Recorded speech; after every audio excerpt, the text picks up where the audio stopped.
नमस्कार, आप देख रहे हैं पंजाब केसरी। मेरा नाम है विकास जुलाना। जब भी दिल्ली में क्राइम कोई होता है तो वहाँ हमें ये वैन देखने को मिलती है। ये फोरेंसिक डिपार्टमेंट की वैन होती है।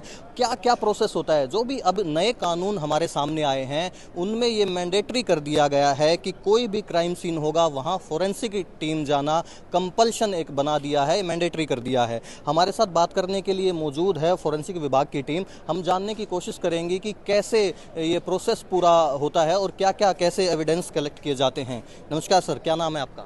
मेरा नाम महेंद्र सिंह है। मैं जूनियर साइंटिफिक असिस्टेंट हूँ फॉरेंसिक साइंस लैबोरेटरी में। जी सर, सबसे पहले मुझे ये बताइए कि जब भी कोई क्राइम होता है तो कैसे शुरुआत होती है फोरेंसिक की? कौन आपको इत्तला करता है, कौन जानकारी देता है?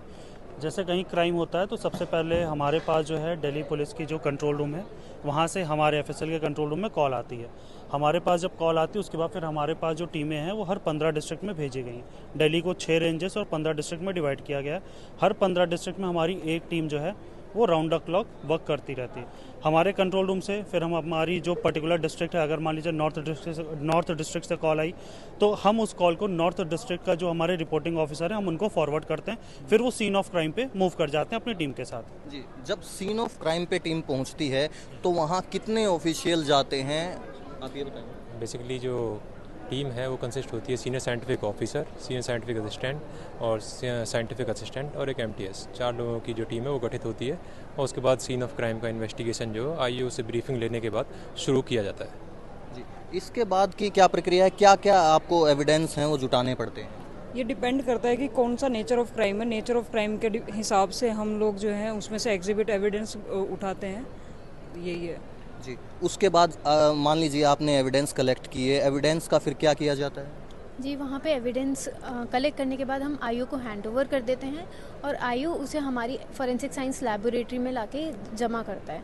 वहाँ पे हमारी जो पूरी टीम है केस सेक्शन में वो जमा होंगे। उसके बाद में वो अपने पर्टिकुलर डिपार्टमेंट में हम फॉरवर्ड कर देते हैं, हमारे डिपार्टमेंट हेड्स को। वहाँ पे उनका एनालिसिस किया जाता है और फिर रिपोर्ट तैयार की जाती है। जी, अब मान लीजिए हमारे पास एविडेंस इकट्ठा है, केस चल रहा है। हमने देखा है कि भारत में केस लंबे चलते रहते हैं, तो इस दौरान जो एविडेंस हैं वो कहाँ रहते हैं? देखिए, एक्चुअली इसमें क्या होता है, एविडेंस हम एग्जिबिट एक्चुअली हम लिफ्ट करते हैं क्राइम सीन से। हमने एग्जिबिट उठाया, हमने आईओ को दिया। अब ये जो पार्ट होता है, ये आईओ को होता है, वो एज सून एज पॉसिबल होता है कि वो लैब में आकर सबमिट करे उसको। जैसे लैब में आता है उसके बाद फिर पेंडेंसी बहुत सारी चीज़ें उन पर देख के उस पर वर्क किया जाता है। जी अच्छा, एक बात और मुझे लास्ट सवाल ये है कि अगर कोई केस है वो ख़त्म हो गया है, उस केस को ख़त्म होने के बाद उन एविडेंस का क्या किया जाता है जो हमने कलेक्ट किए थे? जी, देखिए, हमने एक क्राइम से, मैं एक एग्जांपल देता हूँ। एक क्राइम से हमने एक एविडेंस एग्जिबिट उठा लिया, हमने पुलिस को दिया, पुलिस वो हमको ला के देती फॉर टेस्टिंग। हमने टेस्ट किया, उस पर पूरा एग्जामिन किया, जितना हमने यूज़ किया हम वो रखते हैं, बाकी जो रहता है वो हम डायरेक्टली आईओ को हैंड ओवर कर देते हैं। ये जितना हमने यूज़ किया एनालिसिस के लिए वो हमारे पास रहेगा, वो यूज़ हो जाता है। आफ्टर दैट जो लेफ्ट ओवर रहता है वो आईओ के पास चला जाता है। जी, बहुत बहुत धन्यवाद हमसे जुड़ने के लिए। ये हमने फोरेंसिक टीम से बात करी है और जानने की कोशिश की है कि कैसे दिल्ली में जो फोरेंसिक टीम है क्राइम की इन्वेस्टिगेशन करती है और कैसे उन साक्ष्यों का यूज़ किया जाता है। ऐसी खबरों के लिए आप हमारे साथ बने रहिए। मैं विकास जुलाना, आप देख रहे हैं पंजाब केसरी.com दिल्ली।